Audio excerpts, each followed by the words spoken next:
sejahtera bagi kita semua.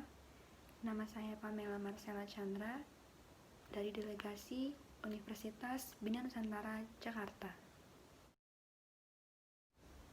Globalisasi dewasa ini menunjukkan berbagai kemudahan dalam berbagai aspek, seperti kemudahan dalam mencari informasi, kemudahan dalam berkomunikasi, kemudahan dalam menggunakan transportasi, dan berbagai kemudahan lainnya. Salah satu hal yang menjadi kunci dari terwujudnya globalisasi adalah kemajuan ilmu pengetahuan dan teknologi, atau yang disingkat IPTEK.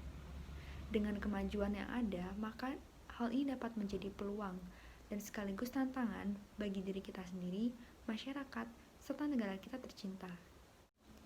Dengan adanya globalisasi, negara-negara di dunia saling berlomba-lomba untuk mengembangkan serta memajukan berbagai aspek di negara mereka, seperti politik, ekonomi, pendidikan, kesehatan, keamanan, dan sebagainya. Hal ini berlaku pula pada negara-negara di ASEAN, di mana negara-negara ASEAN, seperti yang kita ketahui, merupakan negara yang potensial karena terdiri dari jumlah penduduk yang cukup besar dan ketersediaan sumber daya alam yang melimpah, termasuk negara kita, Indonesia. Dengan adanya ketersediaan sumber daya alam dan tenaga kerja, maka hal ini dapat menarik minat investor dari berbagai negara untuk menanamkan modalnya di ASEAN.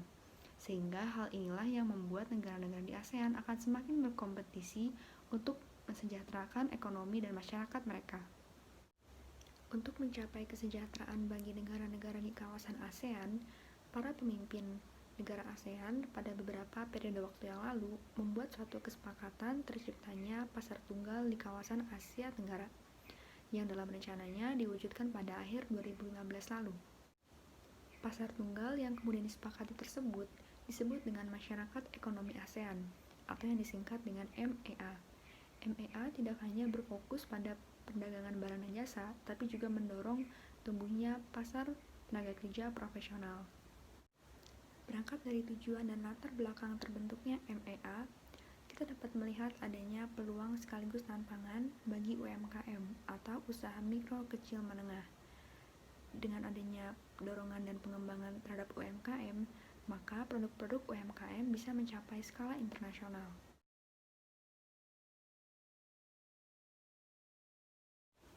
Rumusan masalah dalam penulisan paper ini adalah yang pertama, prasyarat apa saja yang diperlukan untuk menunjang keberhasilan UMKM di Indonesia untuk mencapai MEA, dan peran pemerintah seperti apakah yang bisa membantu UMKM untuk berkembang. Landasan teori dalam penulisan paper ini, kami menggunakan dua teori. Yang pertama yaitu teori dari The Bowling Triangle, dan juga yang kedua adalah liberalisme ekonomi.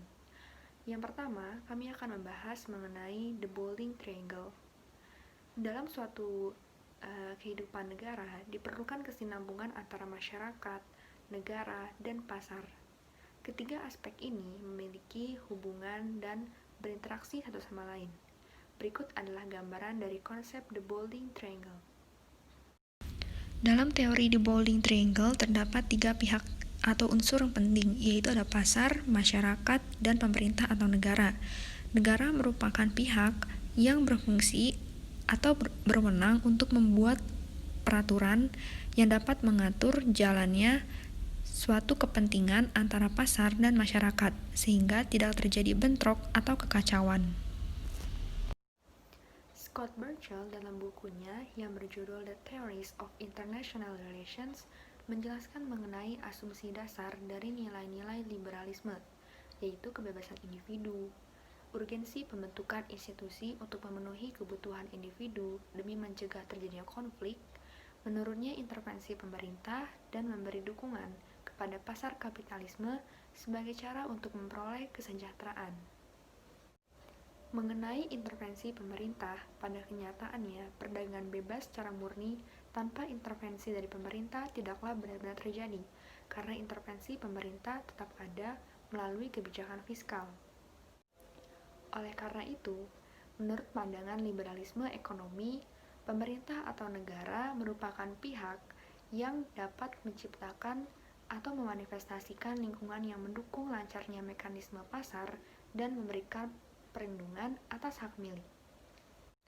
Adapun 4 gagasan pokok dari liberalisme ekonomi adalah: yang pertama, adanya pengakuan atas hak milik individu; yang kedua, adanya motif ekonomi dari setiap individu untuk memperoleh keuntungan secara maksimal; yang ketiga, setiap individu diberi kebebasan untuk saling berkompetisi satu sama lain; dan yang keempat, kompetisi-kompetisi dari setiap individu tersebut diatur dalam mekanisme pasar. Tujuan dari penulisan paper ini adalah untuk memperluas pengetahuan mengenai Indonesia dan ASEAN, khususnya dalam menerapkan masyarakat ekonomi ASEAN. Manfaat dari penulisan paper ini adalah: yang pertama, menyadarkan berbagai pihak mengenai adanya peluang dan tantangan globalisasi, khususnya dalam bidang ekonomi yang diwujudkan melalui masyarakat ekonomi ASEAN dalam penerapannya melalui pengembangan UMKM. Yang kedua adalah mendorong masyarakat untuk mengembangkan soft skill maupun hard skill agar siap menghadapi era globalisasi yang kompetitif. Dewasa ini, Indonesia sudah semakin terbuka dalam ekonomi yang diwujudkan melalui perdagangan bebas. Hal ini bisa kita lihat dari kesepakatan Indonesia dalam China-ASEAN Free Trade Area. Dengan adanya kesepakatan Indonesia dalam China-ASEAN Free Trade Area, terdapat dampak yang cukup besar bagi Indonesia, terlebih dengan adanya produk-produk kerajinan dari Cina yang masuk dalam pasar Indonesia, seperti mebel, pakaian, alas kaki, serta berbagai produk kerajinan lainnya yang menjadi pesaing bagi produk-produk UMKM di Indonesia. Namun, jika kita lihat dari sisi positifnya, maka produk-produk UMKM dari negara Indonesia juga bisa masuk dalam pasar Cina, mengingat jumlah produk Cina sangat besar. Dari persoalan China-ASEAN Free Trade Area tersebut, kita juga bisa mengimplementasikannya untuk mewujudkan masyarakat ekonomi ASEAN. Salah satu kuncinya agar bisa mewujudkan MEA adalah dengan mengembangkan UMKM agar bisa bersaing dan turut memasuki pasar internasional. Agar UMKM Indonesia bisa mengalami kemajuan, maka perlu adanya perubahan pandangan terhadap pelaku kelompok bisnis ini. Maksud dari perubahan pandangan adalah memandang UMKM sebagai bisnis murni, yang berarti UMKM berjalan karena adanya ide inovatif dari pemilik UMKM, bukan karena adanya dorongan atau bahkan paksaan dari pemerintah maupun pihak lain. Dari hal ini, kita bisa mengaitkan perkembangan UMKM di Indonesia untuk mewujudkan MEA melalui teori liberalisme ekonomi dan the Bowling Triangle. Pertama, dengan menggunakan teori liberalisme ekonomi. Dari salah satu gagasannya, kita mengetahui bahwa terdapat kebebasan bagi individu-individu pelaku usaha untuk saling berkompetisi satu sama lain. Dengan adanya kebebasan tersebut, maka kebebasan berinovasi bagi para pelaku usaha juga turut dibebaskan. Dengan adanya kebebasan inovasi dan kompetisi, maka UMKM di Indonesia bisa semakin berkembang dan bersaing satu sama lain.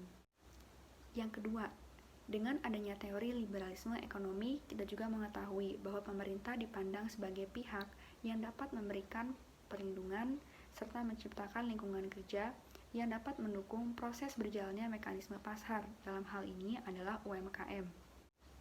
Oleh karena itu, terdapat tugas-tugas yang harus dilakukan oleh pemerintah, yaitu pemerintah perlu untuk meniadakan atau menghilangkan segala bentuk hambatan yang dapat mengganggu proses berjalannya dan berkembangnya UMKM di Indonesia. Untuk itu, pemerintah dapat membuat suatu kebijakan proteksi yang dibuat dalam jangka waktu tertentu yang jelas, serta sifatnya sebagai pembelajaran. Dari adanya pandangan liberalisme ekonomi dalam hal pemerintah, kita bisa melihat terdapat kemiripan juga dalam pandangan teori the Bowling Triangle. Dalam pandangan the Bowling Triangle teori, kita bisa melihat bahwa pemerintah merupakan pihak yang berwenang untuk membuat kebijakan yang pada intinya bertujuan untuk melindungi masyarakat dan pasar. Dari kebijakan ini, kita bisa melihat bahwa ada usaha pemerintah untuk mengurangi atau meniadakan segala hambatan yang bisa mengganggu proses berjalannya usaha-usaha perekonomian. Usaha yang dilakukan oleh pemerintah untuk mengurangi atau menyediakan hambatan-hambatan tersebut bisa diwujudkan melalui adanya penyederhanaan prosedur untuk kredit usaha, serta pembentukan skema pembiayaan bunga murah yang bisa dilakukan oleh kementerian terkait seperti Kementerian Koperasi dan UKM.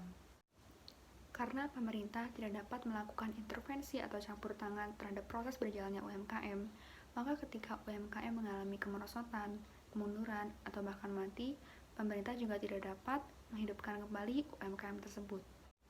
Adapun beberapa prasyarat yang bisa dipenuhi oleh UMKM untuk bisa maju dan berkembang menurut Tambunan adalah adanya pendidikan, modal usaha, teknologi yang menunjang, kebutuhan informasi, serta hal-hal krusial lainnya. Karena UMKM merupakan bisnis yang mandiri, di mana berjalannya UMKM merupakan kewenangan dari pemilik UMKM tersebut, maka cukup sulit bagi UMKM untuk bisa memenuhi beberapa prasyarat tersebut. Namun, kesulitan bukan berarti tidak bisa, karena perlu adanya usaha lebih sehingga UMKM bisa maju dan berkembang. Di dalam UMKM terdapat pemilik usaha serta para pekerja yang dimana kedua pihak tersebut memerlukan kerjasama sehingga proses berjalannya UMKM bisa berjalan dengan baik. Untuk itu diperlukan ide-ide serta arahan-arahan yang diberikan oleh pemilik usaha yang kemudian diwujudkan oleh para pekerjanya melalui keterampilan baik soft skill maupun hard skill. Hal tersebut sangat dipengaruhi oleh adanya pendidikan. Maka pendidikan merupakan salah satu aspek yang perlu mendapat perhatian dan dukungan dari berbagai pihak. Pemerintah diharapkan dapat meninjau ulang kembali sistem pendidikan di Indonesia, sehingga semua masyarakat bisa mendapatkan pendidikan secara merata dan baik, sehingga nantinya akan dihasilkan tenaga kerja maupun lulusan-lulusan yang profesional. Peran dari pemilik UMKM juga berpengaruh, seperti dengan menghadirkan tenaga ahli maupun memberikan bimbingan secara langsung kepada para tenaga kerja, sehingga akan menghasilkan tenaga kerja yang profesional serta bisa menghasilkan produk yang juga berkualitas. Selain usaha dari pemerintah dan pemilik UMKM, diperlukan juga kesadaran dari dalam diri masing-masing para pekerja. Mengingat persaingan saat ini sudah semakin ketat. Selain pendidikan, terdapat juga aspek penting yaitu melalui teknologi. Saat ini, beberapa UMKM di Indonesia masih belum dapat memaksimalkan penggunaan teknologi dengan baik, termasuk juga di dalamnya strategi pemasaran. Untuk itu, peneliti ISEI mengatakan perlu adanya bantuan dari pemerintah seperti kementerian atau pihak terkait yang dapat memberikan bantuan alokasi berupa akses internet dengan harga yang terjangkau. Selain itu, diperlukan juga peran dari masyarakat untuk mulai mencintai produk dalam negeri yang diwujudkan melalui membeli produk lokal, memakai, serta mempromosikannya kepada halayak luas. Selain membantu UMKM lokal, peran masyarakat dalam hal ini juga bisa membantu perekonomian negara yang diwujudkan melalui adanya pajak, sesuai dengan teori The Golden Triangle.